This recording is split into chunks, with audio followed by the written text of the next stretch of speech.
সাম্প্রতিককালে ঢাকা শহরে Aedes মশকবাহিত chikungunya রোগের প্রভাব বিস্তার বেড়েছে। চিকুনগুনিয়া রোগ প্রতিরোধ ও প্রতিকারের লক্ষ্যে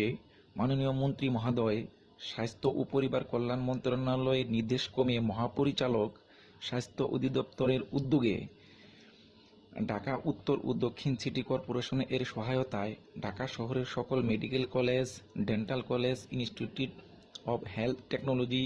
ম্যাটস, নার্সিং ইনস্টিটিউট এবং অন্যান্য সহযোগী প্রতিষ্ঠানসমূহের শিক্ষার্থীদের সম্পৃক্ত করে সারা ঢাকা শহরে তৃণমূল পর্যায়ে একটি সামাজিক সচেতনতা আন্দোলন গড়ে তোলা হয়েছে। ঢাকা শহরের বিভিন্ন জায়গায় মোট 92টি টিম বিভিন্নভাবে কাজ করেছে। কর্মসূচির মূল উদ্দেশ্য ছিল জনগণকে এডিস মশাবাহিত রোগ, বিশেষ করে চিকুনগুনিয়া সম্পর্কে সচেতন করা, এডিস মশার সম্ভাব্য প্রজনন স্থল সম্পর্কে ধারণা দেওয়া, এডিস মশার সম্ভাব্য প্রজনন স্থল শনাক্ত করা, বাসার লোকজনকে সাথে নিয়ে এডিস